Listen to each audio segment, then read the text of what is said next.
ಅಂದರೆ ಮೊದಲಿನ ಪಾಠ ಮುಗಿದಂತೆ.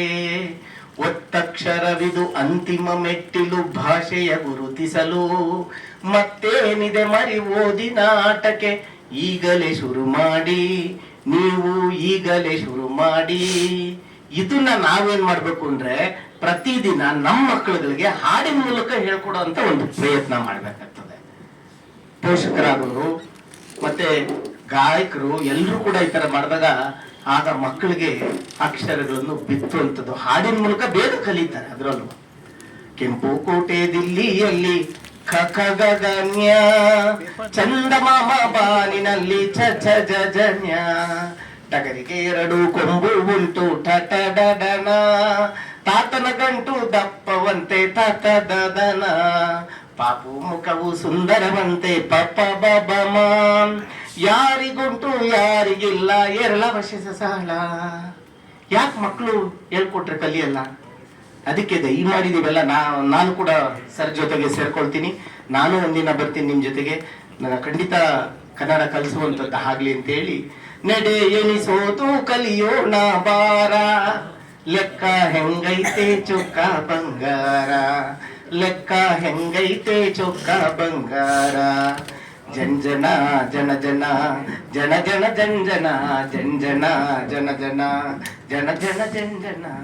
ಒಂಟೆಗೆ ಬಾಲ ಒಂದೈತೆ ನೋಡು, ಎತ್ತಿಗೆ ಕೋಡು 2 ನೋಡು, ಶಿವನಿಗೆ ಕಣ್ಣು 3 ನೋಡು, ಮಂಚಕ್ಕೆ ಕಾಲು 4 ನೋಡು, ಪಂಚೇಂದ್ರಿಯಗಳು 5 ನೋಡು, ವರುಷಕ್ಕೆ 6 ಋತುಗಳು ನೋಡು, ವಾರಕ್ಕೆ 7 ದಿನಗಳು ನೋಡು, ದಿಕ್ಕುಗಳೆಂಟು ಸುತ್ತಮುತ್ತ ನೋಡು, ಗ್ರಹಗಳು 9 ಆಕಾಶ ನೋಡು, ಕೈಯ ಬೆರಳು 5 ಎಣಿಸಿ ಹೇಳು.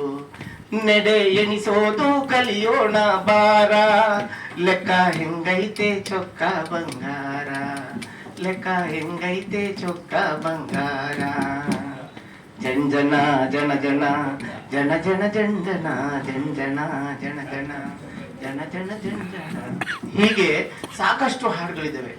ಬೇಲಿ ಮೇಲೆ ಬಳ್ಳಿರಾಯ ಬರುವನೆಂಬ ಸುದ್ದಿ ಕೇಳಿ ತೋಟದಲ್ಲಿರೋ ಹರವೆ ಸಪ್ಪು ಹಾರಾಡ್ತಿತ್ತು, ತೋಟದಲ್ಲಿರೋ ಹರವೆ ಸಪ್ಪು ಹಾರಾಡೋ ಸುದ್ದಿ ಕೇಳಿ ಗಿಡದಲ್ಲಿರೋ ಮೆಣಸಿನ್ಕಾಯಿ ಕುಣಿತಾ ಇತ್ತು, ಗಿಡದಲ್ಲಿರೋ ಮೆಣಸಿನ್ಕಾಯಿ ಕುಣಿತಾ ಇರೋ ಸುದ್ದಿ ಕೇಳಿ ಬಳ್ಳಿಲಿರೋ ಕುಂಬಳಕಾಯಿ ಉರುಳಾಡ್ತಿತ್ತು, ಬಳ್ಳಿಲಿರೋ ಕುಂಬಳಕಾಯಿ ಉರುಳಾಡೋ ಸುದ್ದಿ ಕಾಯಿ ನುಗ್ಗೆಕಾಯಿ ಹಾಗಲಕಾಯಿ ನಲ್ಲಾಡ್ತಿತ್ತು. ಹಾಡಿನ ಮೂಲಕ ತರಕಾರಿಗಳನ್ನ ಪರಿಚಯ ಮಾಡಿಸ್ತೀವಿ ಮಕ್ಕಳಿಗೆ. ನನ್ನ ಹೆಸರು ಬಂದು ನನ್ನ ಮೂಗು ಬಂದು, 0 ನನ್ನ ಹಿಂದೆ ನಾನು ಅದರ ಮುಂದೆ, 0ಗಿಂತ 1 ದೊಡ್ಡದು 1ಕ್ಕಿಂತ 0 ಚಿಕ್ಕದು, ಜಂಜನ ಜನ ಜನ ಜಂಜನ ಜನ ಜಂಜನ ಜನ ಜನ ಜಂಜನ ಜನ. ಹೀಗೆ ಹಾಡು ಕಟ್ತಾ ಹೋಗ್ಬೋದು, ಪದಗಳು ಕಟ್ತಾ ಹೋಗಿ ಮಕ್ಕಳಿಗೆ ನಾವೆಲ್ಲ ಈಗ ಏನ್ ಮಾಡ್ಬಿಟ್ಟಿದೀವಿ ಮಕ್ಕಳು. ಅದಕ್ಕೆ ಜನಪದರಲ್ಲಿ ಹೊತ್ತು ಕಂಕುಳಿನಾಗ ಅತ್ತ ಚಂದ್ರನ ತೋರಿ ತುತ್ತ ಜುಲುಮೆ ಮಾಡಿ ಉಣಿಸಿದ್ದೆ ನನ್ನವ, ಹೆಂಗೆ ಮರೆಯಾಲಿ ನಾನಿನ್ನ, ಎದೆಯಾಲ ಉಣಿಸಿದ್ದೆ ತೊದಲ್ ನೀ ತಿದ್ದಿದ್ದೆ, ಪದ ಹಾಡು ಹಾಡೋದ ಕಲಿಸಿದ್ದೆ ನನ್ನವ, ಹೆಂಗೆ ಮರೆಯಾಲಿ ನಾನಿನ್ನ ಅಂತೇಳಿ. ಆಗ ತಾಯಿ ತನ್ನ ಮಗುನ ಕಂಕಳಲ್ಲಿ ಇಟ್ಕೊಂಡು ಚಂದಮಾಮನ್ ತೋರಿಸ್ಕೊಂಡು ಮಿದ್ದಿ ತುಪ್ಪ ಹಾಕೊಂಡು ಸ್ವಲ್ಪ ಸಾರು ಬೆವರು ಮಾಡ್ಕೊಂಡು, ಮಗು ಖಾರ ಆಗ್ಬಿಡುತ್ತೆ ಅಂತ ಬೆವರು ಮಾಡ್ಕೊಂಡು ಜುಲ್ಮೆ ಮಾಡಿ ಚೆನ್ನಾಗಿ ಮಿದ್ದಿ ತಿನ್ನಿಸ್ತಾ ಇದ್ವು. ಈಗೆಲ್ಲ ಮಕ್ಳಿಗೆ ಅನ್ನ ಹೆಂಗ್ ತಿನ್ಸೋದು ಅಂದ್ರೆ ಈ ಮೊಬೈಲ್ ಬಂದ್ಬಿಟ್ಟಿದೆ, ಮೊಬೈಲ್ ಕಾರ್ಟೂನ್ ಹಾಕಿ ಕೊಟ್ಬಿಡೋದು. ಅವ್ರು ಕಾರ್ಟೂನ್ ನೋಡ್ಕೊತಾ ಇರ್ತಾರೆ, ಇವರು ಅಲ್ಲಿ ಸೀರಿಯಲ್ ನೋಡ್ಕೊಂಡು ಹಿಂಗ್ ತೋರ್ತಾ ಇರ್ತಾರೆ ಮಗುಗೆ. ಆ ಮಗು ಮೂತಿ ಎಲ್ಲ ಇದೆಲ್ಲ ಆಗ್ಬಿಟ್ಟಿರ್ತದೆ, ನೋಡೋದೇ ಇಲ್ಲ.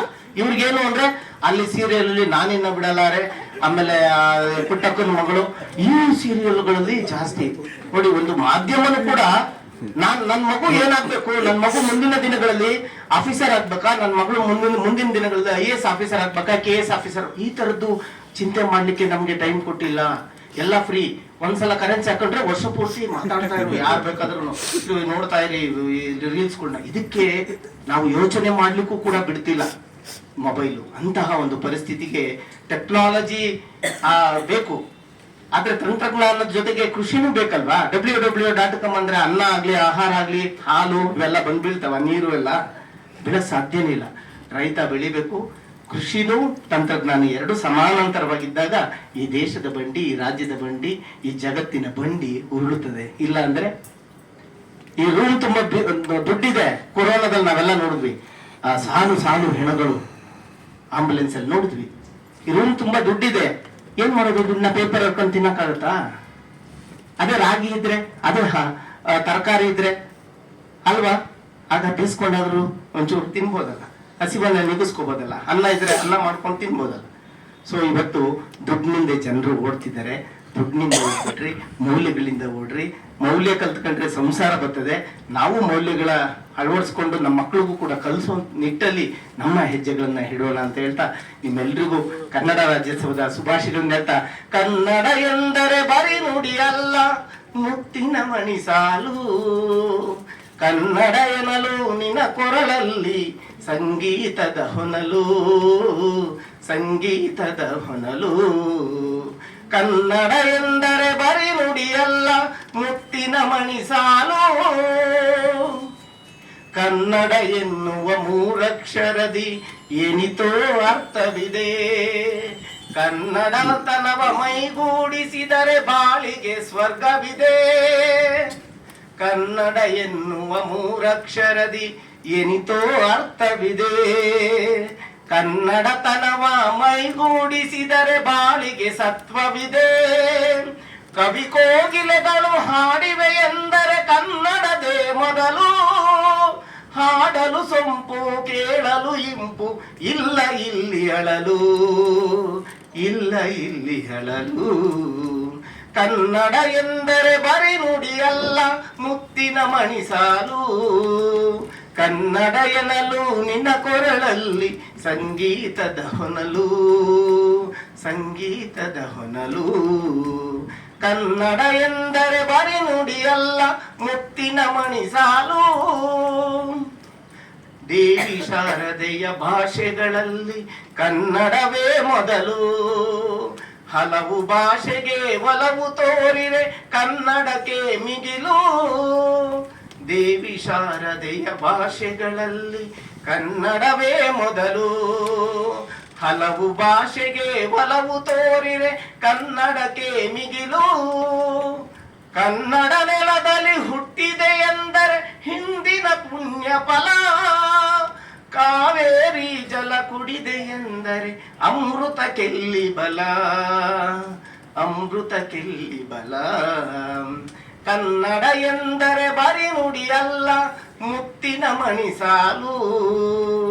ಕನ್ನಡ ಎನ್ನಲು ನಿನ್ನ ಕೊರಳಲ್ಲಿ ಸಂಗೀತದ ಹೊನಲು, ಸಂಗೀತದ ಹೊನಲು.